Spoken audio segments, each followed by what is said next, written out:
Welcome to the party. I'm Sam Ekstrom of Locked On Sports Minnesota. Today, on our Wednesday mailbag edition of the Minnesota Football Party, I've got announcer analytics for the Vikings-Giants wildcard matchup. Luke Inman on Twitter, at Luke_Spinman. Today, I'm going to do a little deep dive and let you know why Dexter Lawrence is the guy you need to watch out for this Sunday versus the Giants. Locked On Sports Minnesota podcast. It's endless Minnesota Vikings talk with the diverse voices of your local experts. It's time for the Minnesota Football Party. It's your guys hanging out talking next level Vikings football.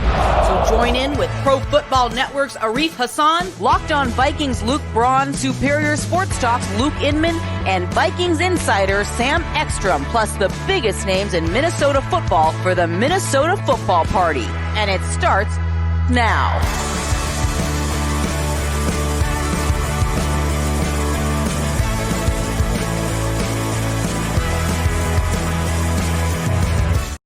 Welcome in, everybody. It's the Minnesota Football Party, now 4 days a week throughout this playoff run and beyond. I'm Sam Ekstrom, again, joined by Luke Inman.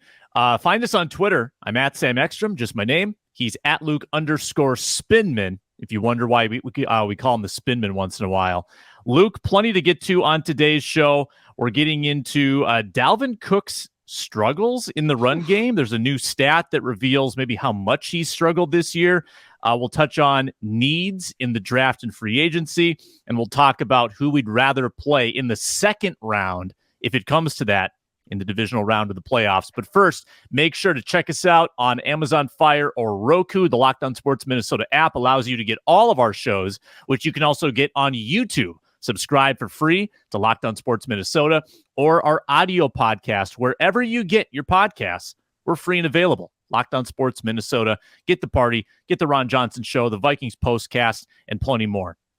Luke Inman, my man, Wednesday morning. We're 4 days away from Vikings-Giants. How you feeling? It's starting to feel real, man. Yeah, like you said, just 3 more bedtimes here until playoff football is in the backyard at US Bank Stadium. That place is going to be rocking. It's going to be electric. I can't wait. So we'd like to start out these shows with any news updates, if there's anything to talk about. I don't think there really is. I think Tuesday was pretty quiet.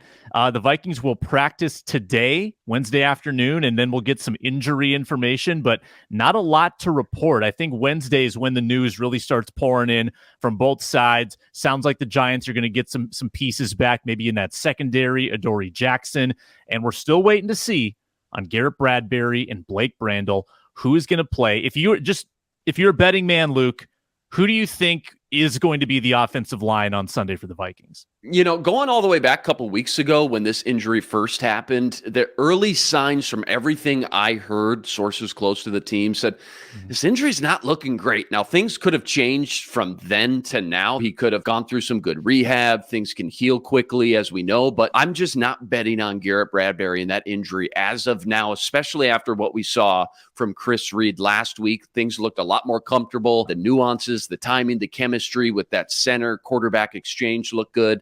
So if I was a betting man right now, I would put it at about 70, maybe 80% chance we see Chris Reed lined up at center come Sunday. And I think Brandel is probably more likely to play. They opened up his return window. I think Brandel probably more likely than Udo. And I think I like that. I loved what I saw from Blake Brandel this year. I think that could be a big lift on the outside. If you can at least take away those edge rushers a little bit, not have to always devote a tight end to Oli Udo's side, that could be pretty big. This is a mailbag show, so we will take the questions that you sent in to us, and let's just pay this off right away. I am an announcing nerd. I'm a play-by-play nerd, and I, at one point, crunched the numbers on announcers' record when they call Vikings games. I did that at the old job, zonecoverage.com. That article still exists, by the way. Who's your favorite, Sam? Who's the guy you look up to as a kid, whether it's radio, tuning in on Sundays, or hoping, hopefully the Vikings get this crew this week? Who's your guy? Yeah, so I'm a huge Joe Buck apologist. I think Joe Buck's highly underrated. I think the last 12 or so years of his run has been phenomenal. He did start out rough. I get why people, ripped on him. He was kind of low energy. He didn't hit the big moments. I get it, but he's really figured it out. I love and respect Joe Buck. I think he's a pro. Ian Eagle is outstanding. And people still sleep on Ian. Like, he's not the number one guy at CBS. That's Nance. But I think Ian Eagle is versatile. He just punctuates every big moment. He's got a great sense for it. Ian Eagle. And then Kevin Harlan's great. I don't know if I love him on TV. I think he's more of a radio specialist in my eyes, where I think he really thrives and he can use his paints the picture so detailed and so well. Yeah. Yep. Yeah. And the announcer on Sunday is the new Fox 8 team. It's not Buck. It would have been Buck, but it's Kevin Burkhardt and Greg Olson. And the question is, where do they rank in recent Vikings win-loss? Well, I've got that for you. And let me tell you, Anti-Gravity 19, it is great news for the Vikings. Luke, in Kevin Burkhardt's tenure as a Fox announcer, his record when calling Vikings games, 11-2-2. Wow. Wait, 2 ties in there? He had both of the Green Bay ties. Wow. In 13 and 18. But he had the Green Bay win back in week 1 of this year. He had the Green Bay win last year as well, when they had that big come from behind, Jefferson touchdown late, 34-31 walk-off field goal. Burkhardt is like one of the best announcers to have. If you think there's any connection between announcer and result, this is the best possible outcome. So I don't know why they even need to play the game, Luke. I think it's over. Why even show up? I mean, yeah, show that to the Giants. They'll understand. Brian Daboll, he'll get it. No need to play this game and suit up. So how about just Kirk Cousins? We all know the narrative of he's lights out. He's a Hall of Famer. Put him in Canton when he plays at noon. What about the 3:30 slot? How does he fare at 3:30? Yeah, funny you ask. I happen to have that pulled up. So Kirk Cousins is notoriously the noon baller, right? Noon record career. 55 wins, 32 losses, 1 tie. Okay, Hall of Fame. Like, from a winning percentage standpoint, Crazy. If that was his overall record, that is like Hall of Fame caliber. Late afternoons, 7 and 16. Ooh. Primetime, 11 and 18. So what is that? So if it's after noon, Right. 18 and 34 total. If it's not noon, that's not Hall of Fame. Not great. Not great, Not Bob. great. Not great. I think that there is some validity to saying that when you play primetime games, you're playing really good teams, and Kirk Cousins has not always been the best team in those matchups. He's often playing teams better than his, but that still is, I mean, what, from a 300 winning percentage, 350? Yeah. Not great. So that is definitely in play. Trying to think of recent late game, like the Cowboys loss, I think was a late game. Eagles loss, late game. Packers loss, late afternoon game. So that's not really lending itself to that theory either. So you got the poor 3:30 time slot stats going on in history, but we got Burkhardt and Greg Olson. We got the A team, and we're 11-2-2. So the unstoppable force versus the immovable object. We'll see. We'll see which one ends up shaking out the winner come Sunday afternoon. Yeah, that's going to be interesting. Yeah, we got a question from Fredry Sukup at 21st Century Fred. Hopefully I got that right, Freddie. How does Arif feel about his squad's chances against the 49ers? Well, Arif's not here today. He'll be here tomorrow, so we can get his thoughts then. But Seahawks, 49ers, Seattle's going in 10-point dogs into San Francisco. If they are going to pull that upset, Luke, and give the Vikings another home game, what do you think the formula is there to kind of hold the 49ers, we talk about their defense, but I think it's like last 6 weeks with Brock Purdy, their offense is the best in the league, and McCaffrey's a big part of that.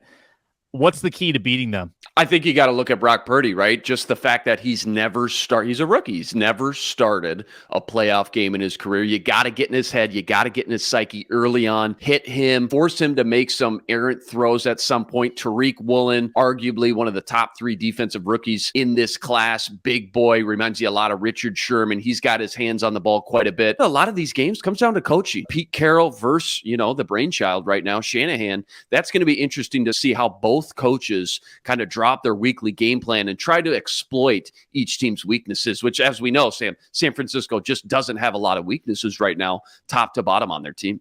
We haven't had to dig into Seattle much this year because the Vikings didn't play them.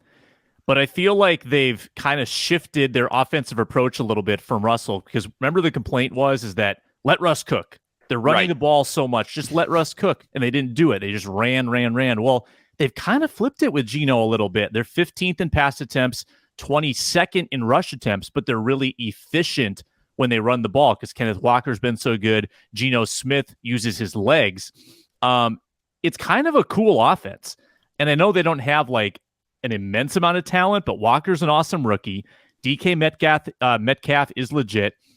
Geno Smith has had such an underrated year that I think it'd be cool, even if he gives them a really good game, they hang 28 points, even if they lose, I think it'd be cool to see Geno kind of thrive on this stage after the season he's had. Like, how cool would that be if Seattle rolls in there and Geno looks like the better quarterback? Going to be interesting to see once the year's over, though, for both these teams, what they do at the quarterback position. Remember, Seattle playing with house money right now, 10-point dogs. They shouldn't even be in the playoffs, according to a lot of preseason early projections. It's going to be interesting, though, Sam, with that top 5 pick, if they do decide to go with a quarterback early in that draft, and plenty of time to get into draft talk, which we will over the next few months, but I'm circling that team as a possible quarterback team, knowing that the big 3 are going to be out there. Will Levis from Kentucky, CJ Stroud, Ohio State, and Bryce Young, Alabama. Or did they see enough, similar to the Detroit situation with Jared Goff? Did they see enough in those quarterbacks to say, we can roll with this guy, we can win with this guy, let's just keep surrounding them with talent? San Francisco, what are you going to do? Jimmy G, you going to bring him back? Is the future still in Trey Lance? You traded the farm for Trey Lance a few years ago. Or now that you've seen the sample size with Brock Purdy, especially if he can win a few playoff games, is the future now in Brock Purdy's hands? It's going to be interesting to see both these teams, what they end up doing this offseason at that quarterback position, win or lose this Saturday. Yeah, 49ers are in the driver's seat. Even though like Garoppolo's not under contract for them, so they don't really have control of him, but they've got 2 potential starters for next year. And if Purdy goes and wins a Super Bowl, you can't take him out of that role, then he's Tom Brady. Right. So then you've got the number 3 pick sitting on the bench, which is going to be an awkward situation. What if he pulls a Jimmy G, gets him to the Super Bowl, but loses, has a couple bad throws, a couple bad plays, and then all offseason everybody's saying, look at San Francisco, they got the team, they need the quarterback. Brock Purdy ain't it. And of course, that would be pretty knee-jerk reaction. He would have only started, 7-8 games at that point. But still, nonetheless, do they give the keys back to Trey Lance at some point? Who knows how long Trey Lance is even going to be out, by the way. That was a nasty, brutal ankle injury. I know it happened early in the season, but that rehab and road to recovery could take a while too. So Brock Purdy, I think, could be the front runner, I guess, of those 3 names, be the starting quarterback next year for the Niners. It's a win-win. I mean, if there's any team that's proved the value of stockpiling capable quarterbacks, it's San Francisco. And if Lance is willing, if he sticks around as a quality backup, great for them. If not, if there's rumblings, if he says, guys, I want to be traded, I don't want to sit on the bench, I don't want to do this. Okay, we'll just trade you for a first-round pick or 2 first-round picks. Like, it's a great situation for San Francisco. Seattle, though, Geno's a free agent.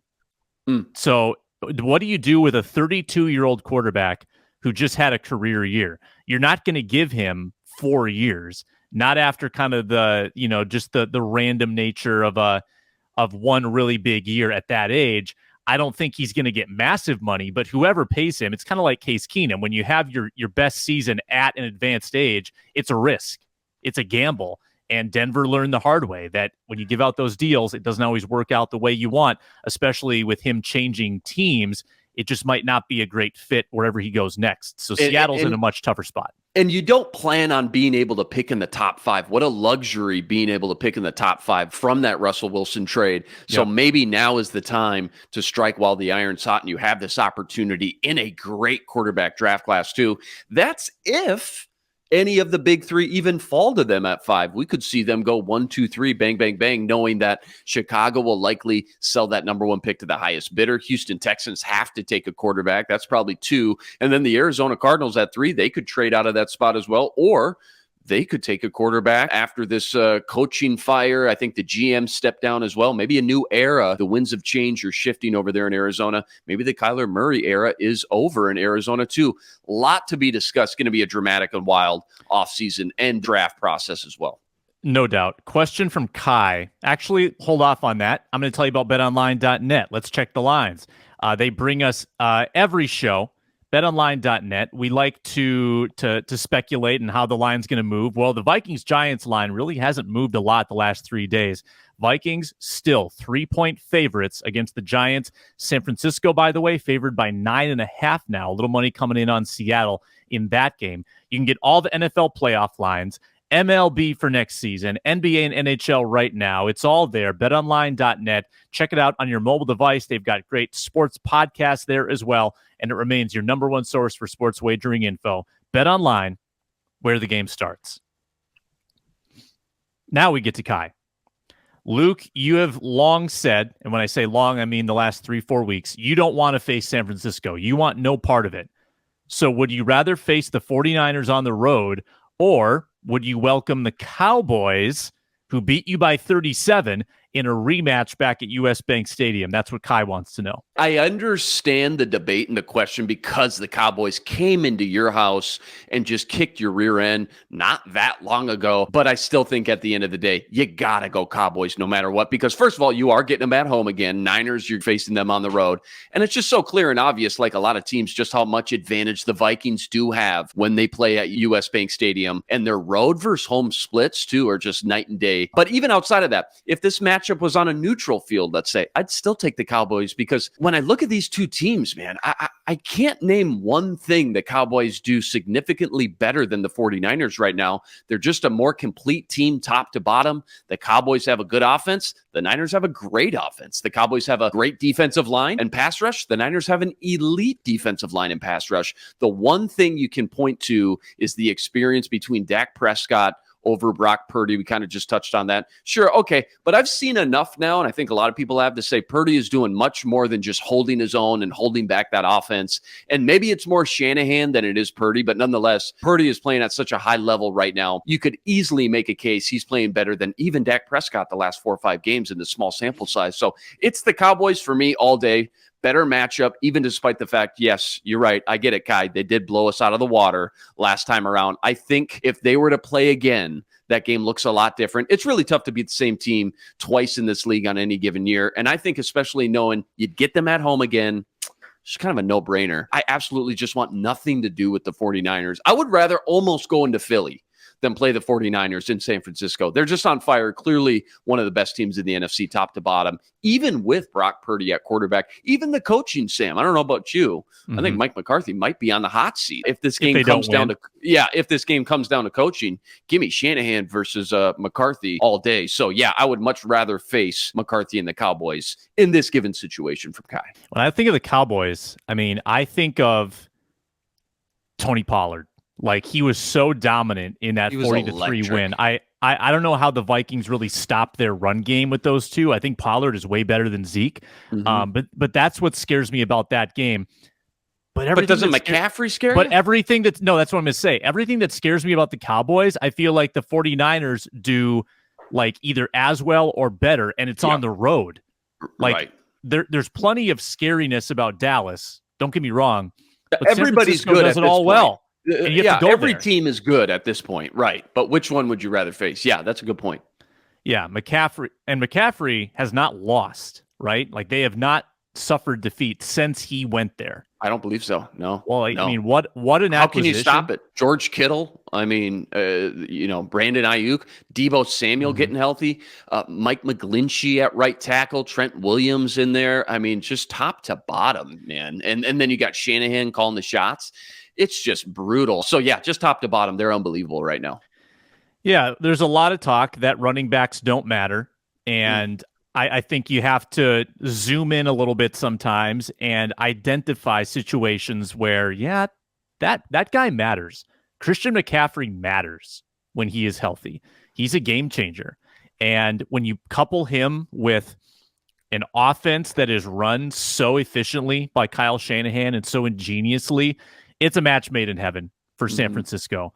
So something crazy needs to happen for them to lose. It's probably going to be special teams plays. It's going to be fumbles. It's going to be, probably some unsustainable stuff that has to happen for them to bow out in these playoffs. And speaking of running backs, Luke, I've got a concerning Dalvin Cook stat for you as well, Luke. But before we get to that, I've got to tell you about Built Bar and the wonderful new options they have. These unbelievable flavors: churro, peanut butter brownie, coconut almond.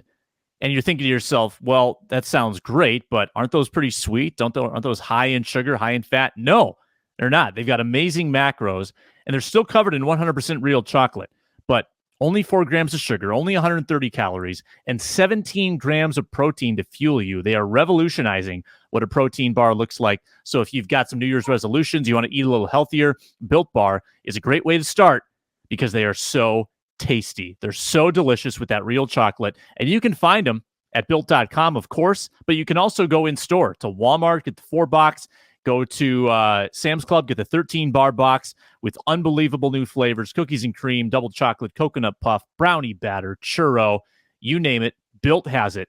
Check it out in store or online at built.com. It's Built Bar, so delicious. Good stat today. I want to make sure I credit who has it. Tej Seth at Tej FB Analytics. He's got the rush yards over expected for all the running backs in 2022. Travis Etienne is first, by the way, for Jacksonville, who is in the playoffs. And Luke, you should have been betting on them all year. You should have stuck to your guns with Jacksonville in our little gambling contest. Me. Yep.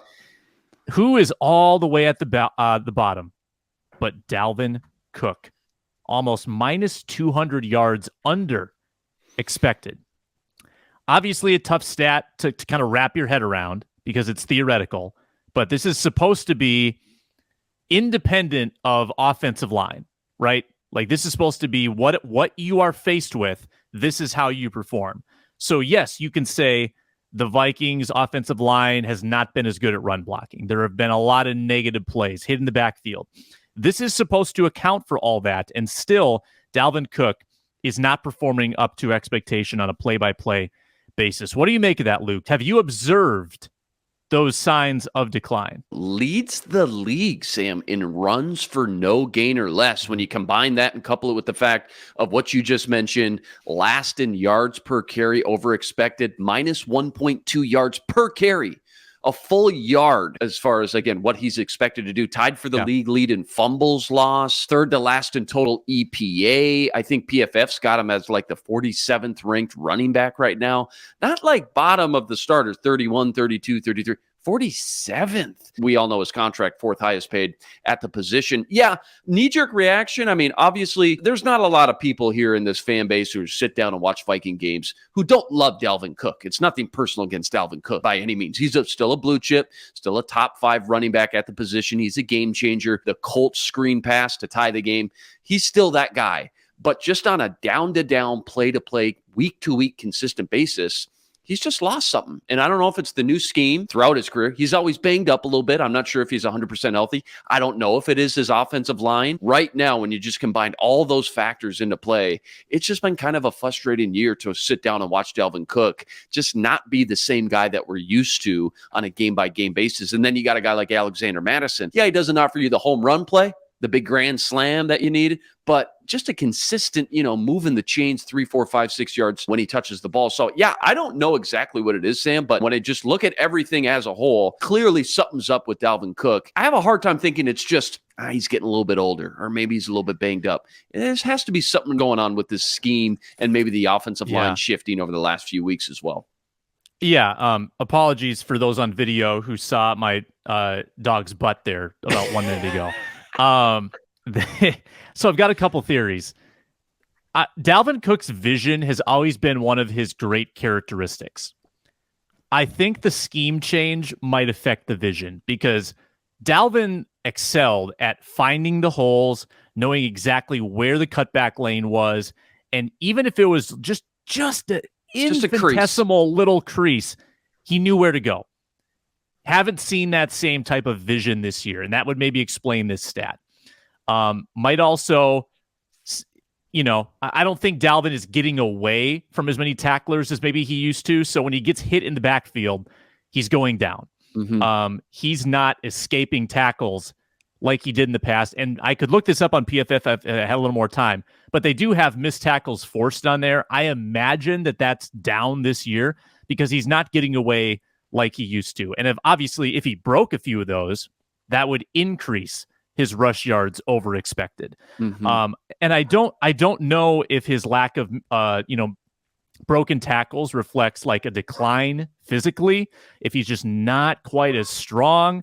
Now my dog's doing crazy upstairs, but Dalvin's also been playing with a harness for like 13 weeks. Like, that's a great point. Let's admit that too. And he deserves credit for playing in 17 games, but he's not 100% for 17 games either. It's a shame because I think we all waited for this season to come around. Like, okay, what can Dalvin Cook do in a full season? Can he flirt with 2,000 yards? Well, we saw it this year, and they didn't run it very much, like 28th in the league in attempts, but it wasn't quite what we expected. Yeah, and to your point too, if vision is his number one asset and weapon, then the acceleration and burst was his second. That's his number two threat. I don't know, 6 years in the league, I don't know how many carries. We know he's got a lot of wear and tear on his body. You would think that, all right, he should be good for another couple of years, but even just the slightest drop off in your athletic ability from year maybe 5 to 6, and you lose that little bit of edge that made you different and unique and special.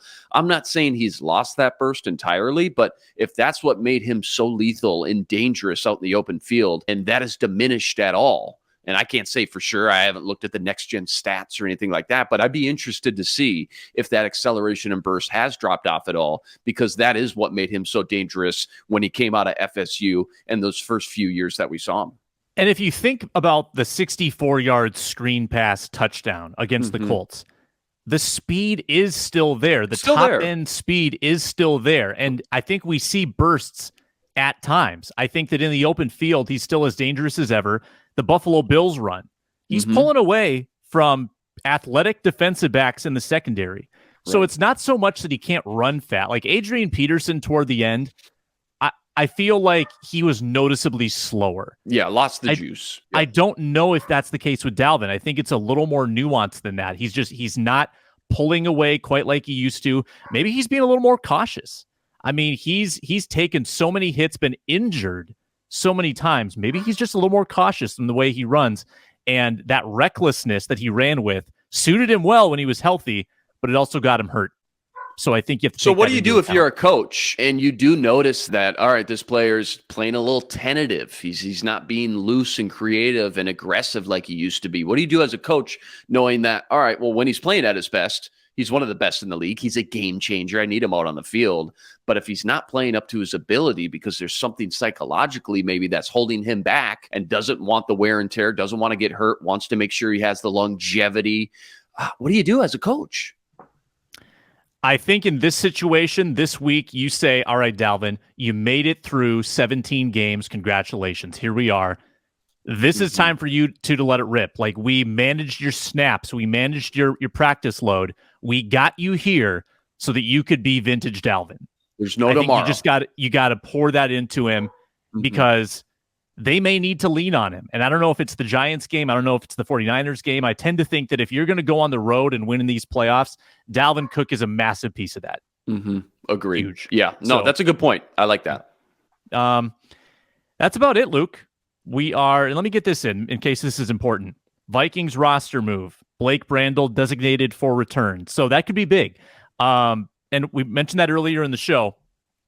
This doesn't guarantee he plays, but it means he's going to practice. He's going to practice today, tomorrow, Friday. If it works out, then he is going to play. I think he'll be your starter at right tackle, and that could be a big boost to that offensive line. So a little breaking news for you to end the show. Sorry about the dog. Luke Inman, at Luke_Spinman. He's on Twitter. We're back with the crew tomorrow. Actually, I'm out. Luke runs the show. I'm on a hockey bus, but Arif Hassan, Tom Schreier, Luke Braun, they'll all be with you. You guys will talk more Vikings Giants. And I'm Sam Ekstrom on Twitter at Sam Ekstrom. Make sure to subscribe on YouTube, Locked On Sports Minnesota, free and available wherever you get your podcasts. You can find the Minnesota Football Party 4 days a week. Have a good one, everybody, and we'll see you Thursday. Welcome to the party, the Wednesday mailbag edition of the Minnesota Football Party. I'm Sam Ekstrom of Locked On Sports Minnesota, and today I've got some juicy announcer math. No, that was dumb. Let me try something else.